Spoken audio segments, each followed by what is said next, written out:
Hello everyone, welcome welcome back to my channel. My name is Hannah if you're new here, and welcome to my 2024 reading statistics video. This is for the nerds. This is for those who want to know all the nitty-gritty details about my reading for the year.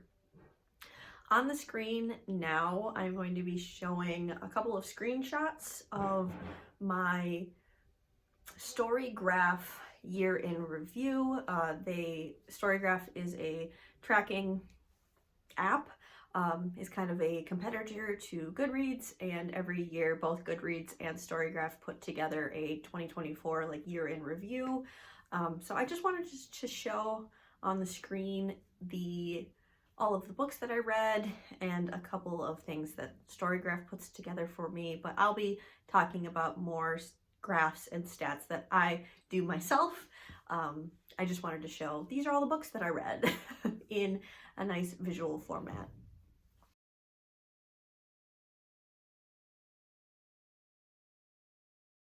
So in 2024, I read 190 books, which is great.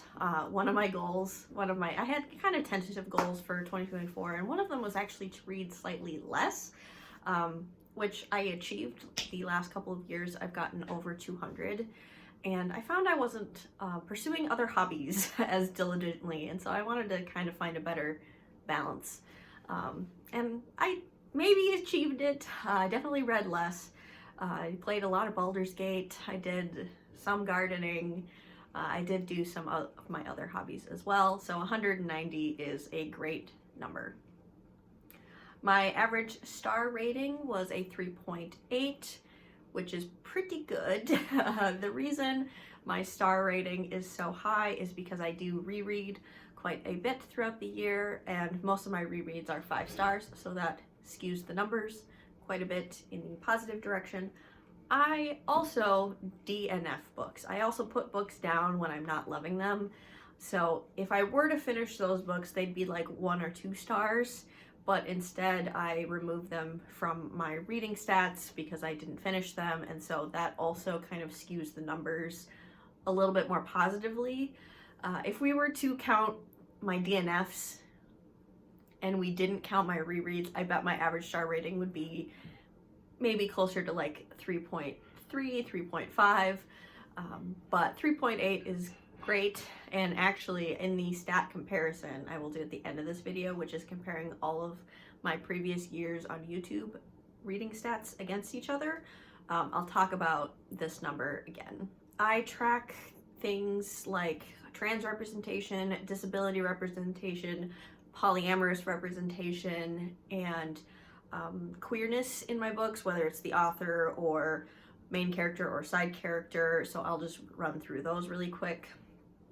40 of the books I read had a prominent trans character and or the author was trans.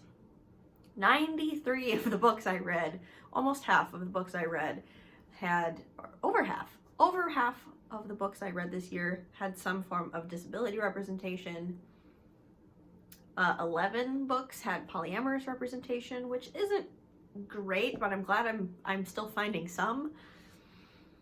43 of the books that I read had a queer main character, and 16 of the books I read had a queer author. The average page count was 370 pages, which is fabulous. And yeah, those are the quick and dirty numbers. And now I'm going to scoot over and we're going to look at some graphs. All right, I'm way off to the side now, so we can look at these graphs together. So the first graph I'm going to show you is my reread versus brand new to me count. This little pie chart. The numbers are really small, so let me zoom in. I'm getting old. So 158 books, or 83.2% of the books that I read this year were brand new to me. 32 of those books were rereads, or 16.8%. That's actually pretty low. I think in previous years I've had like 30% rereads. So I read a lot of new things in 2024. Next, we're going to talk about where I acquired these books. I track whether I got them from the library, whether I purchased them. If I pre-owned the book, meaning I've purchased it in the past and just read it in 2024. I also was experimenting with Kindle Unlimited for a couple weeks and Everand, and so I've been getting books in different ways. So 56%, or 107 books I acquired, read this year, were from the library. Now, that sounds like a lot, and it is, but I'm a little disappointed in myself because that's the lowest library number I've had. Yes, I was experimenting with Everand and Kindle Unlimited, trying to like find different platforms to maybe try for access, but usually I'm more like 60 to 75 to 70% in the library range. So I definitely want to keep using my library, but I'm a little bummed in myself for that. 30 books I owned previously. That makes sense. A lot of the pre-owned books were rereads, so that makes a lot of sense. That's 15% of my reading. 36 books I purchased brand new in 2024, which is 18.9%.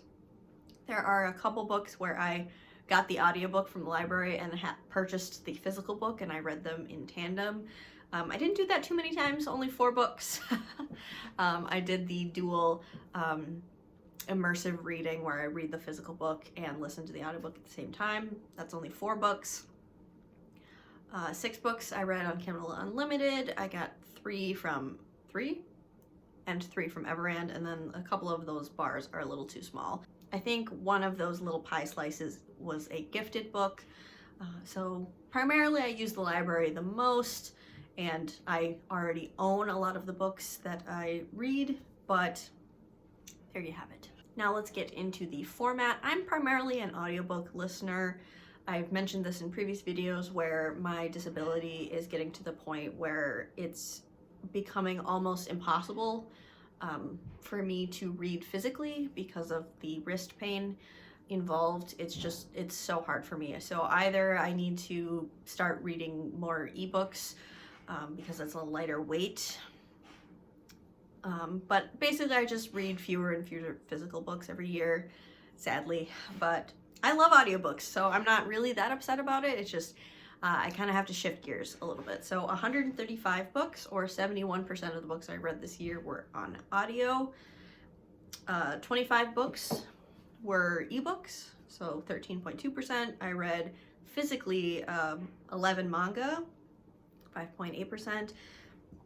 The tandem reading that I was talking about previously was 8 books, which is 4.2%, and then I read 9 physical books, which, again, kind of makes me sad because, you know, no one wants to be in pain when they're reading, or like, no one wants to be in pain, period. I think that's a pretty universal statement, but especially when you're doing something you love. So it kind of is disappointing, but I'm not going to be too hard on myself. I do keep track of author nationality just for curiosity's sake, and majority of what I read is from the US. Makes sense, I'm a US citizen, I live in the United States. And then the second highest is the UK. Also makes sense, I'm also an English speaker and I can't speak any other languages, so this makes a lot of sense. I did read a couple books from Indian authors, Canadian authors, New Zealand, Australia, Japan. A couple of short story collections had authors from multiple nations or backgrounds. It's not as diverse in terms of author nationality as I would want it to be,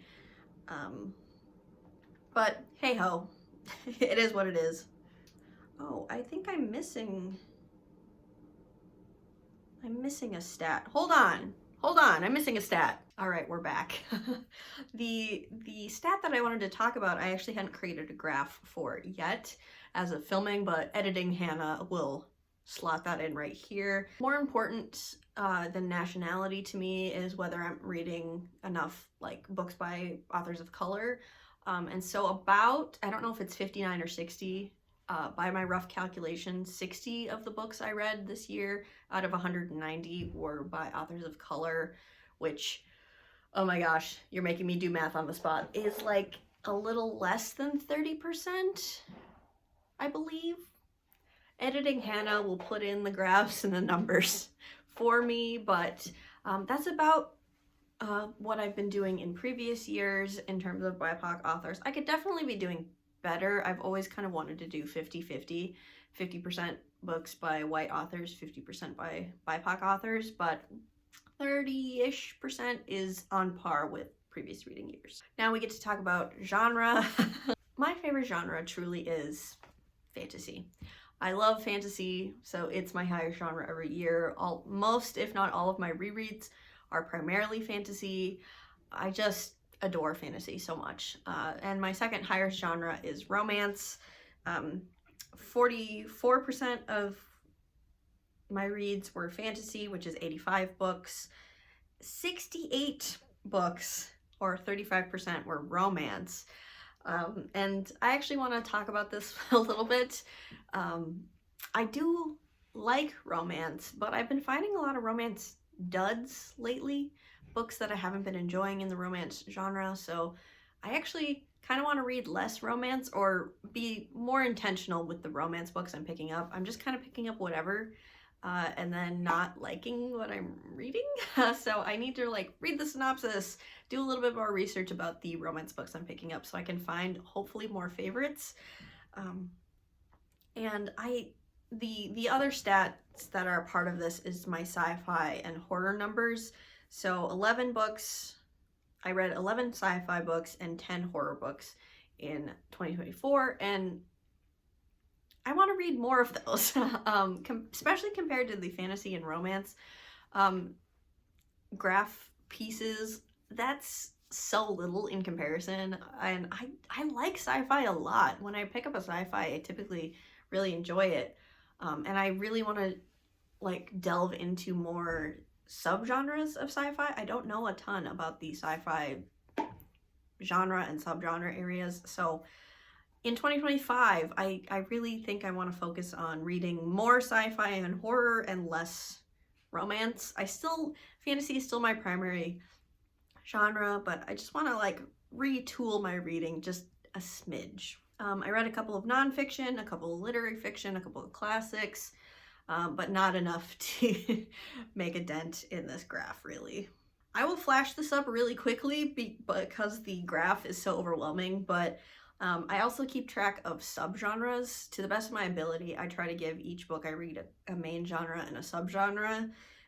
And I just think it's interesting to see like what type of romance am I reading? What type of fantasy am I reading and enjoying?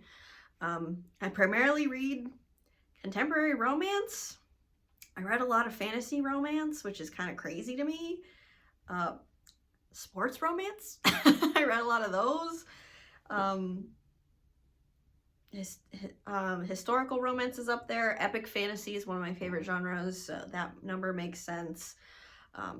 But I also like classic fantasy, epic fantasy. There's pirate fantasy on here. All sorts of things that I enjoy. But I'm kind of surprised by the contemporary romance. I actually think I prefer historical romances in general, but it depends. So just for interest's sake, here's this one. And we have the age range, or the target audience age range for my books. I primarily read adult books nowadays, although I do throw in some middle grade and young adult in.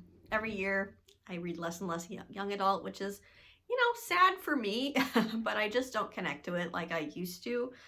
So 172 or 90% of my reading was adult, with 4% young adult, 5%. And the last thing we're going to talk about is the stat comparison. This is comparing my years on YouTube and tracking my reading in this kind of granular way against each other. And so I won't go through every single year reading numbers, but I will talk about a couple of these stats. So as you can see, the last couple of years I've been getting over 200 books. And this year I read 190, and that's actually a good thing for me. Page count wise was less this year, probably because I read slightly fewer books. My average star rating is the lowest it's been. In previous years, a 3.8 versus a 3.89 and a 3.9 and a 3.9. The reason for that is because while I do DNF and put down books I'm not enjoying, I did push through quite a few books that I really probably should have given up on. So that really brought me down. And so that's why that's maybe the lowest it's been in the last couple of years. My overall impression of 2024 was that it wasn't a great reading year, but I still found a lot of new favorites. So it was kind of a meh reading year, I think. And I feel like a lot of people felt that way. My most read genres, just like the last couple of years, fantasy, then romance, then sci-fi. It's kind of consistent for me, but we're hoping to shift and change that up in 2025. In previous years, I've read about 30% of my reads were rereads, and this year only 17% of my reads were rereads, so I've been rereading less, which is kind of interesting. And then my library number. So this number is a little all over the place. When I started, I wasn't using the library very much, and then I increased my library usage. My best year was 2022. I got 70% of the books I read from the library, and now we're going down and down a little bit, which is a stat we're going to try to fix in 2025. So those are all the numbers. Do you have any questions for me about my reading? I would love to know what your favorite statistic is about reading. I think mine is like this genre and the subgenres of the books that I'm reading, just because I find that so interesting. But let me know, how was your 2024 reading year and what are your hopes for 2025? Please put all of that in the comments down below. I would love to chat with you all. Thank you so much for watching, and I will see you in another video of mine very soon.